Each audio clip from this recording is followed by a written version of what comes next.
आसमान में मिसाइलों के रावण कांड का पूरा सच।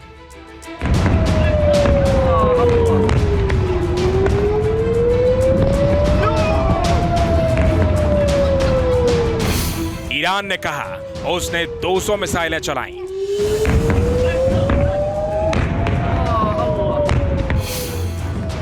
फिर क्यों नहीं दिखी भीषण तबाही?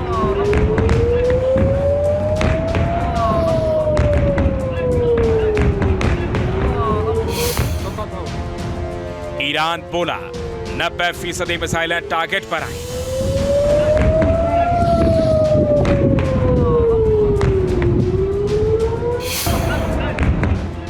फिर क्यों नहीं हताहत होने की खबर आई?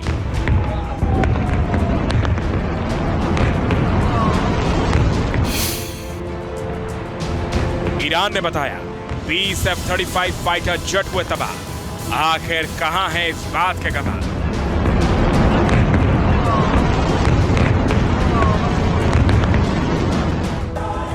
ईरान ने रात होते होते जिस तरह सैकड़ों मिसाइलें इजराइल की तरफ दागी, 7 तरफ से घेरकर इजराइल को निशाना बनाने की कोशिश की, 2000 किलोमीटर तक मार करने वाली मिसाइलों का इस्तेमाल किया, हमले के लिए हाइपरसोनिक मिसाइलों को भी दागा। मगर फिर भी इजराइल क्यों कह रहा है कि ईरान का हमला फेल गया? अमेरिका क्यों नहीं मान रहा कि ईरान अपने हमले में कामयाब रहा? क्या वाकई में यह सच है कि ईरान की 80% मिसाइलें आसमान में ही मार गिराई गई?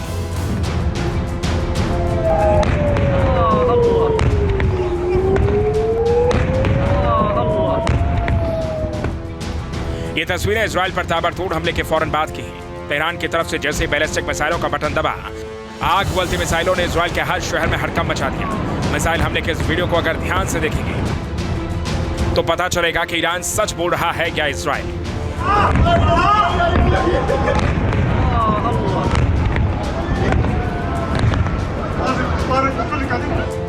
पहली मिसाइल, दूसरी मिसाइल, तीसरी मिसाइल, चौथी मिसाइल और ये 5वीं मिसाइल। आप गिनते गिनते थक जाएंगे। बम धमाके के साथ मिसाइलों के फटने का सिलसिला नहीं थमेगा।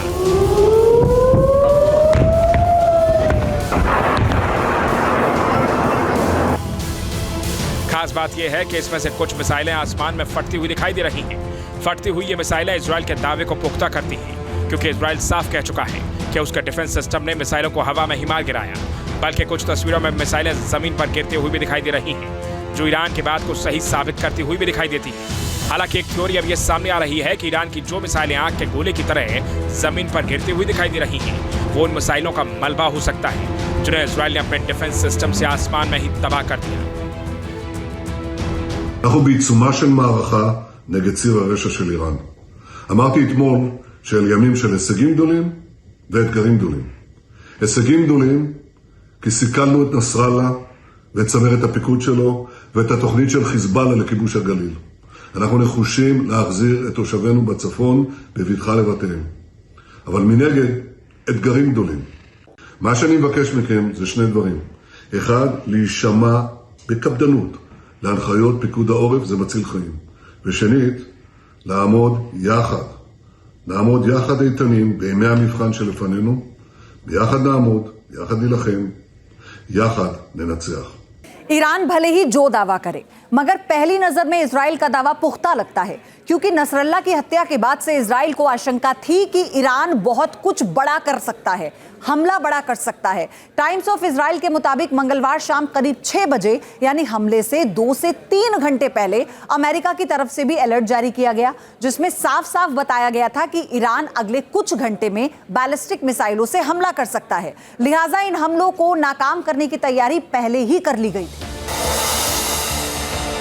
दावा है कि इसके लिए इजराइल ने अपने 5 डिफेंस सिस्टम को एक्टिवेट कर दिया। इसके अलावा अमेरिका ने भी अपने 2 एडवांस डिफेंस सिस्टम को अलर्ट मोड पर डाल दिया। इजराइल और अमेरिका के साथ ब्रिटेन भी टाइफून फाइटर जेट मिसाइलों को नाकाम करने में लगा रहा।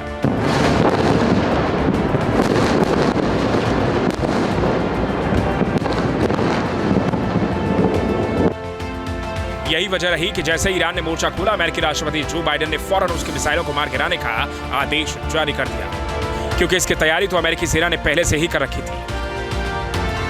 Before I began, I wanted to say a few words about Iran's missile attack on Israel today. At my direction, the United States military actively supported the defense of Israel, and we're still assessing the impact. But based on what we know now, the attack appears to have been defeated and ineffective. And this is testament to Israeli military capability and U.S. military.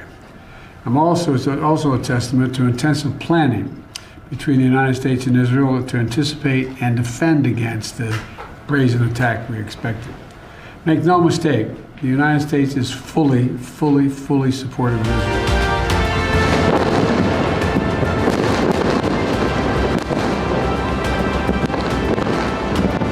दावा किया जा रहा है कि ईरानी मिसाइलों को रोकने में ब्रिटिश फाइटर जेट टाइफून की भी अहम भूमिका रही। हमला होते ही टाइफून ने साइप्रस से उड़ान भरकर इजराइल की तरफ आ रही कई मिसाइलों को हवा में ही मार गिराया। ब्रिटेन के इस फाइटर जेट ने ईरानी मिसाइलों को न्यूट्रलाइज करने के लिए एमराम मिसाइलों का इस्तेमाल किया। एमराम मिसाइलों को दुनिया की सबसे खतरनाक मिसाइलों में से एक माना जाता है।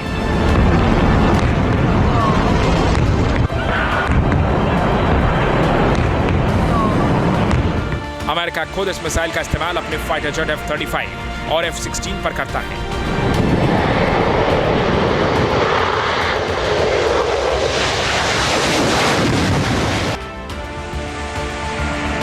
दावा तो यह भी किया जा रहा है कि अब्राम मिसाइलों के अलावा ईरान के हमले नाकाम करने के लिए ब्रिटिश फाइटर जेट ने साइड विंटर मिसाइल भी दागी, जिसका नतीजा यह हुआ कि ईरान की बहुत सारी मिसाइलें आसमान में ही धुआं कर दी गईं।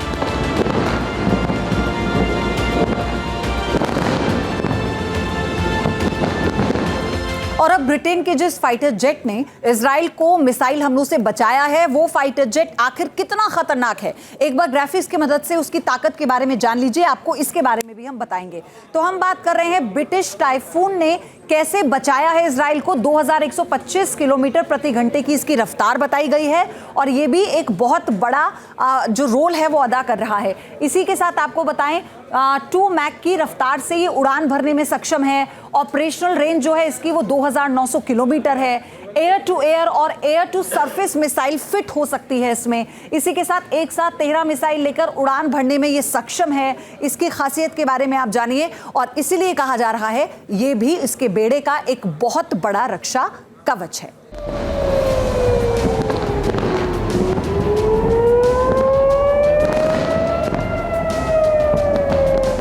जानकारों के मुताबिक हमले के लिए ईरान की रणनीति तो बिल्कुल सही थी।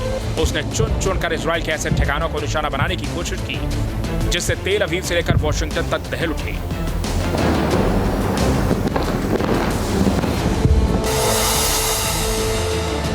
इसी कड़ी में ईरान ने इजराइल के 3 मिलिट्री बेस नेवातिम, नेत्जरीम और तेल नौफ पर मिसाइलें दागी।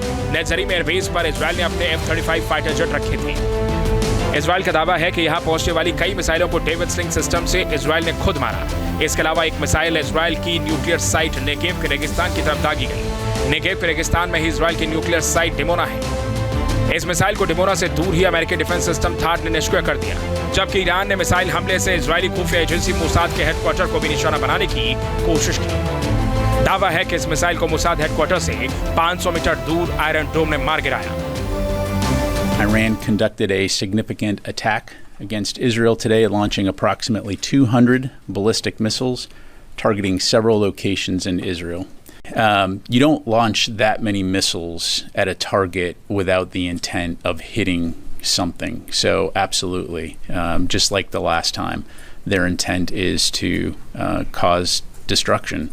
And so fortunately, Israel has very significant air defense capabilities, and the U.S., of course, played a role in helping on that front as well.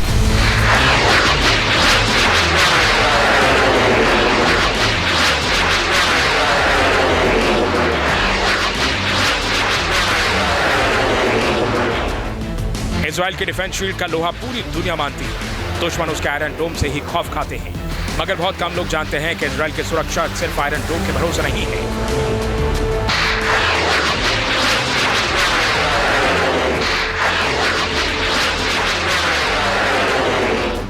बल्कि आयरन डोम तो उसकी सुरक्षा का पहला पहरेदार है, जो दुश्मन का हमला होते ही सबसे पहले एक्टिव होता है। इसके अलावा भी इजराइल के तुनीर में 4 एडवांस डिफेंस सिस्टम मौजूद हैं, जो दुश्मन के हमले को हवा में ही नाकाम करने की ताकत रखते हैं।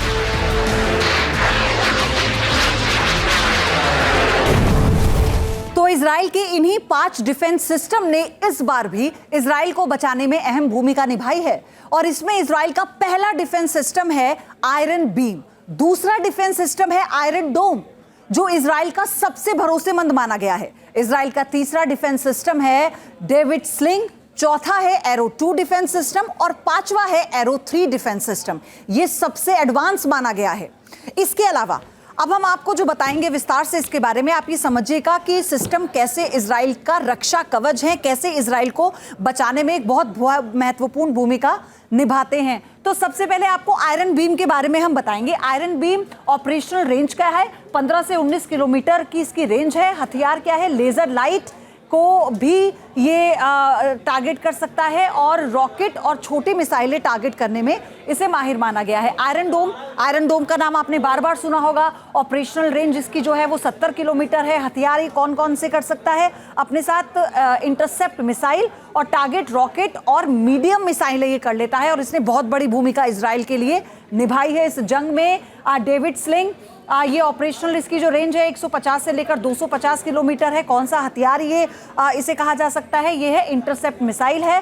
टारगेट क्या कर सकता है? फाइटर जेट, बैलिस्टिक मिसाइल है, ये टारगेट करने में सक्षम है। अब अगले पे आते हैं, वो है एरो 2। ऑपरेशनल रेंज है 250 किलोमीटर। कौन सा हथियार? इंटरसेप्ट मिसाइल है। टारगेट क्या है? लंबी दूरी की मिसाइलों को टारगेट करने में ये सक्षम है। और एरो 3 की ऑपरेशनल रेंज भी 250 है। एरो 2 की तरह इंटरसेप्ट मिसाइल है और हर तरह का हथियार ये टारगेट कर सकता है। एडवांस रेंज आप इसे कह सकते हैं एरो 3 को। तो ये वो सुरक्षा कवच है इसराइल के पास जिससे वो 4 मोर्चों पर जंग लड़ रहा है इन्हीं के बूते।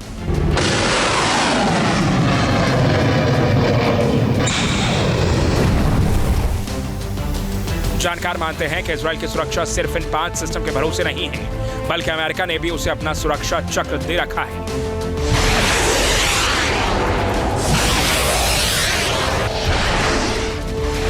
क्योंकि मिडिल ईस्ट में इजराइल अकेला ऐसा देश है जिसके पास परमाणु बम होने का दावा किया जाता है। बेशक इजराइल ने इस बात को आज तक कबूल नहीं किया है, मगर स्पुतनिक रिपोर्ट कहती है कि इजराइल के पास 80 से 90 परमाणु बम हो सकते हैं, जबकि ईरान पिछले 3 दशक से परमाणु बम बनाने की कोशिश कर रहा है। यानी ईरान का एक सूत्रीय एजेंडा है कि मिडिल ईस्ट में अगर उसके पास परमाणु बम नहीं है तो फिर किसी के पास भी नहीं होना चाहिए। अमेरिका को यही डर हमेशा सताता रहा है कि कहीं 2000 किलोमीटर तक मार करने वाली उसकी मिसाइलें इजराइल की न्यूक्लियर साइट पर हमला न कर दें। खतरे को देखते हुए अमेरिका ने खुद इजराइल की न्यूक्लियर साइट्स की सुरक्षा अपने जिम्मे संभाल रखी है। इसके लिए अमेरिका ने इजराइल में अपने दोनों डिफेंस सिस्टम तैनात कर रखे हैं।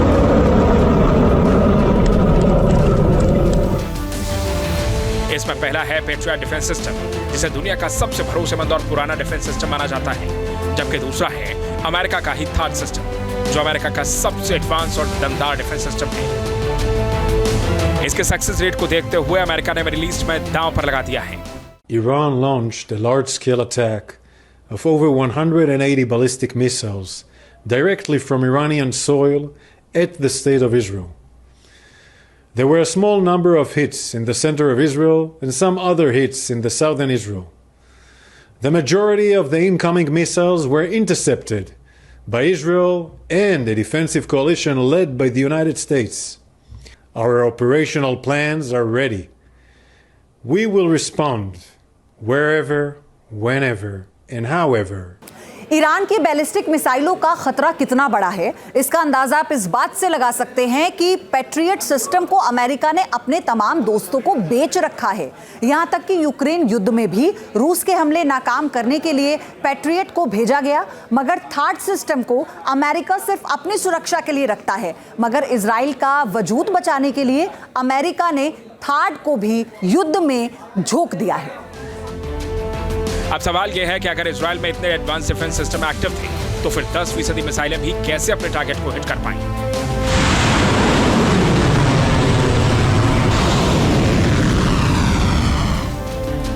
तो इस सवाल का जवाब है ईरान की ये मिसाइल, जिसका नाम है फतेह 2। दावा है कि ईरान की फतेह 2 उसकी हाइपरसोनिक मिसाइल है, जो 1500 से 1900 किलोमीटर तक मार कर सकती है। इजराइल या अमेरिका के लिए फतेह 2 को रोक पाना इसलिए भी मुश्किल है क्योंकि यह 24,700 किलोमीटर प्रति घंटे की स्पीड से हमला करती है। इतनी तेज स्पीड से आ रहे हथियार को तभी मारा जा सकता है जब उसे वक्त रहते ट्रैक किया जा सके।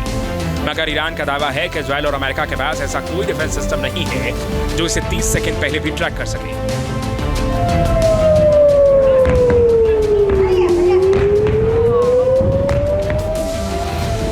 शायद यही वजह है कि ईरान ने इजराइल में जिस जगह पर फतह 2 मिसाइल से हमला किया उसे अमेरिका या इजराइल का कोई भी डिफेंस सिस्टम रोक नहीं पाया और ये मिसाइल अपने टारगेट को हिट करने में कामयाब रही। इजराइल के पास multi layered air defence systems हैं जिसके की माध्यम से इजराइल ने एक बार फिर से ईरानियन मिसाइल अटैक्स से अपनी रक्षा करने में बड़ी सफलता पाई है और ईरानी हमले को एक बार फिर से नाकाम किया है। इजराइल के पास जो एयर डिफेंस सिस्टम्स हैं उसमें एरो 2 और एरो 3 जो एयर डिफेंस सिस्टम हैं ये लॉन्ग रेंज मिसाइल्स के लिए बनाए गए हैं और विशेष रूप से एरो 2 और एरो 3 का जो निर्माण और विकास है वो ईरानियन लॉन्ग रेंज मिसाइल्स को ध्यान में रखते हुए ही इजराइल ने इसे विकसित किया था। यानी 200 मिसाइलों से किया गया ईरानी हमला भविष्य के हमले का ट्रायल माना जा सकता है क्योंकि इस हमले से तय हो गया है कि इजराइल का डिफेंस सिस्टम कितना कारगर है और ईरान का अटैक कितना दमदार। यूं तो ईरान के जंगी जखीरे में 10 तरह की बैलिस्टिक मिसाइलें मौजूद हैं, मगर जिस तरह फतह 2 इजराइल का डिफेंस भेदने में कामयाब रही है, पक्की बात है कि ईरान आने वाले दिनों में फतह 2 का इस्तेमाल ज्यादा से ज्यादा कर सकता है।